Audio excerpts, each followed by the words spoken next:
Hello viewers, I am A Sansuri. आप देख रहे हैं मेरा channel M A English lovers.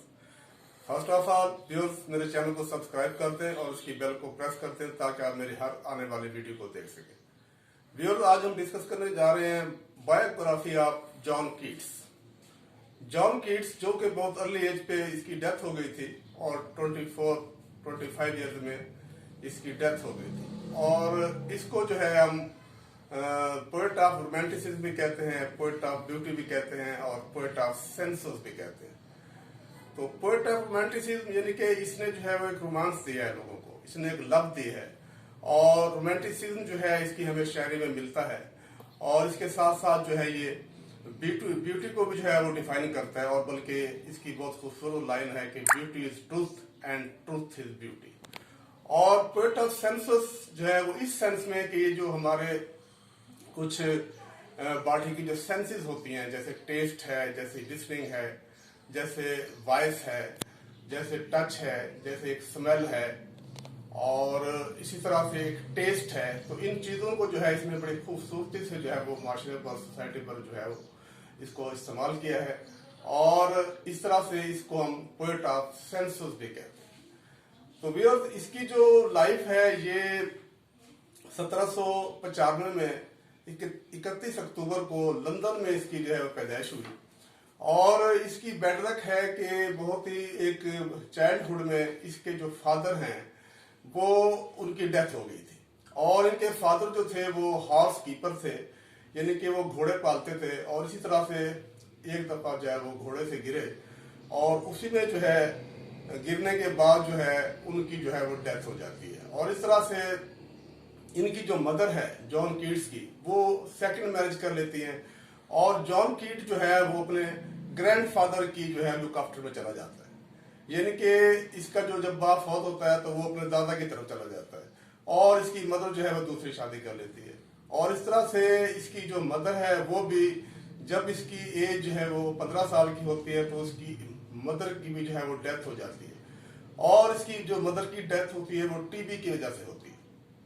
और सिमिलरली इसका जो एक भाई है टॉम जो है वो भी टीबी की वजह से जो है वो उसकी भी 1818 में जो है वो डेथ हो जाती है और वो भी टीबी की वजह से जो है वो मर जाता है। तो व्यूअर्स, इसमें ऐसे है कि टीबी जो है उस एज में, उस दौर में इसका कोई प्रॉपर ट्रीटमेंट नहीं था और ये जो है बड़ी एक डेंजरस जो है वो डिजीज थी और इसमें लोग जो है मर जाते थे और उसका प्रॉपर जो है वो ट्रीटमेंट नहीं होता था। तो इस तरह से जॉन कीट की जो एक अर्ली एज है वो बड़ी एक गम में और बड़ी उदासी में गुजरी है। और इस तरह से इसको भी जो है वो बचपन से जो है लड़कपन से इसको भी जो है वो टीबी का मर्ज लाक था और ये भी टीबी का मरीज था। तो इस तरह से इसने जो है वो पहले तो इसने अपना मेडिकल कॉलेज में दाखिला लिया और ये मेडिकल सर्जन बनना चाहता था। और इस तरह से 3-4 साल जो है इसने अपनी एजुकेशन जारी रखी। लेकिन इसको बाद में जो है ये ख्याल आया कि मेरा जो टेस्ट है वो डॉक्टरी की तरफ नहीं है, मेरा जो टेस्ट है वो इंग्लिश लिटरेचर की तरफ है। और इसमें जो इनका एक दोस्त है वो है ली हंट इनका बड़ा एक क्लोज फ्रेंड था और उसने जो है इसको मोटिवेट किया था इंग्लिश लिटरेचर की तरफ, क्योंकि उसका भी जो है वो एक टेंडेंसी जो थी ली हंट की वो भी इंग्लिश लिटरेचर की तरफ थी। तो इस तरह से इसने मेडिकल लाइन छोड़कर ये लिटरेचर की तरफ आ गया। और इस तरह से इसने अपनी एक मशहूर जो है इसकी जो सीरीज है वो सीरीज ऑफ ओड है, जिसमें 5 जो है पोएम्स इसकी बहुत बर्ड फेम इनको मिली है। और इसी तरह एक बैलेड भी इसने लिखी है और उसको भी जो है बड़ी एक बर्ड फेम मिली है। तो इस तरह से जो है ये जॉन कीट जो है ज्यादा जो है इसकी पोएट्री में हमें रोमांटिसिज्म मिलता है, उसमें जो है वो लव मिलता है और ये ज्यादा जो है वो लव की बात करता है। और इसी तरह से ये जिन लोगों को लाइक करता था उसमें जो है स्पेंसर को ये लाइक करता था, उनका ये फैन था। इस तरह से जो है ये चौसर को लाइक करता था और इसी तरह से जॉन मिल्टन को भी ये लाइक करता था और उनकी ये पोएट्री को, उनकी राइटिंग को जो है ये बहुत जो है वो एक रिस्पेक्ट के साथ, बड़े इज्जत के साथ उनको पढ़ता था और उनको जो है ये वो इनके बहुत फेवरेट थे। और इसी तरह से होमर जो है, जो इटालियन पोएट था, उसकी जो शायरी है वो ग्रीक लैंग्वेज में थी। गो को इसको ग्रीक लैंग्वेज नहीं आती थी, लेकिन ये उस ग्रीक लैंग्वेज को ट्रांसलेशन करा के इंग्लिश में तो होमर की जो राइटिंग है उसको भी ये पढ़ता था और होमर की राइटिंग का भी इसकी लाइफ पर जो है बहुत असर था। और इस तरह से इसकी जिंदगी में जो है एक लड़की आती है जिसको ये बहुत लव करता है, उसका नाम है फैनी ब्राउन। फैनी ब्राउन जो है वो 1818 में इसको उसके साथ लव हो जाती है। और इस तरह से ये जो एक पीरियड है 1818 का और 1820 का, इन 2 सालों में जो है इसको बड़ी एनर्जी मिली उससे, और उस लड़की ने, फैनी ब्राउन ने इसको जो है बड़ा इम्बोल्डन किया, इसको बड़ा इनकरेज किया और इसकी जिंदगी पर जो है बहुत ही एक प्लेजेंट इफेक्ट जो है उस लड़की की वजह से आया।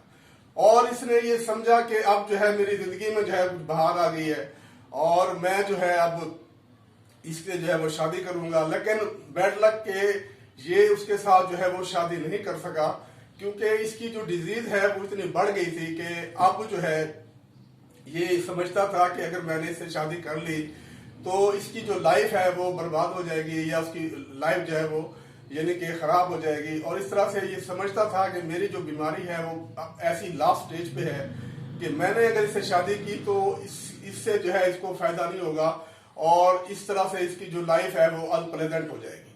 तो इस तरह से इसकी जो है उससे शादी नहीं हो पाती। और फिर उसके बाद जो है डॉक्टर जो है वो इसको फिर रिकमेंड करते हैं कि आपके जो लंग्स हैं, लंग्स का जो फंक्शन है वो बहुत कमजोर हो गया है और आपके जो लंग्स हैं बहुत वीक हो गए हैं। तो इस तरह से जो लंदन की हवा है, लंदन की उस वक्त जो ठंडी हवा थी वो इस पर बहुत असरअंदाज कर रही थी।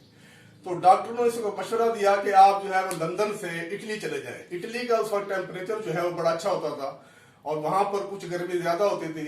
तो इस तरह से ये उनके जो है एक कंसल्टेंसी के साथ वहां से ये मूव करता है और अपने दोस्त जोसेफ के साथ जो है ये इटली चला जाता है।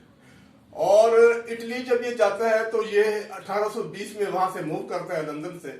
और इस तरह से 1820 में जब ये मूव करता है तो वहां पर जो है मौसम तो वहां पे अच्छा होता है, लेकिन जो इसकी डिजीज है वो एक लास्ट जो है वो स्टेज पे होती है और उसका जो है वो ट्रीटमेंट आगे नहीं हो सकता। इस तरह से वहां पर जो है 1821 में 23 फरवरी को जो है इसकी जो है वो डेथ हो जाती है। और इस तरह से ये अपनी एक उसमें एक बिल देता है और ये बात करता है कि मेरी जो ग्रेव है, मेरी कब्र है, उस पर जो है ये लाइन लिखवाई जाए कि here lies a man, his name is written on water, यानी कि यहाँ पर वो शख्स जो है वो दफन है जिसका नाम जो है वो पानी पर लिखा हुआ है। और इस तरह से फिर ये जो लाइन जो है उसकी कब्र पर लिखी जाती है। और इस तरह से इन द लास्ट जो है व्यूअर, इसमें ये बात है कि इसमें जो मैथ्यू आर्नल्ड है, मैथ्यू आर्नल्ड जो है वो बड़े अच्छे कॉम्प्लीमेंट देता है इसके बारे में और इसको वो बड़ा अप्रिशिएट भी करता है और ये कहता है कि अगर इसके साथ जॉन कीट्स के साथ जो है वो लाइफ अगर वफा करती और ये अगर एक अच्छी उम्र पाता तो आगे चलकर ये शेक्सपियर के लेवल का जो है एक पोएट जो है वो साबित होता। लेकिन बैड लक है इसकी कि ये बहुत ही एक छोटी उम्र में एक यंग एज पे जो है इसकी जो है वो डेथ हो जाती है। और इसी तरह से व्यूअर जो शैले था, शैले भी इसको बड़ा लाइक करता था। गो कि ये शैले को इतना लाइक नहीं करता था, लेकिन शैले जो है इसको जो है इसको इसकी पोएट्री को जो है बहुत लाइक करता था। और इसमें व्यूअर एक जो एक अहम बात है शैले और जॉन कीट्स में, एक जो सिमिलर बात है वो ये है कि ये दोनों शायर जो है इनकी लाइफ में जो है लोगों ने इनको लाइक नहीं किया और इनकी डेथ के बाद यानी कि आफ्टर डेथ उसके बाद जो है जो इसके जो चाहने वाले थे वो ज्यादा हो गए, यानी कि उनको फिर ये बाद में ख्याल आया कि ये बड़ा क्लासिक पोएट है, बड़ा एक्सीलेंट पोएट है और इसका जो है एक रोमांटिसिज्म में एक स्पेशल स्टेटस है। तो इस तरह से इसकी जो लाइकिंग है वो बहुत ज्यादा बढ़ गई आफ्टर डेथ। और इस तरह जो शैले था, शैले की भी जो लाइकिंग थी वो बहुत ज्यादा बढ़ गई थी उसकी डेथ के बाद। तो व्यूअर्स आज के लिए इतना ही। Have a nice day, see you again.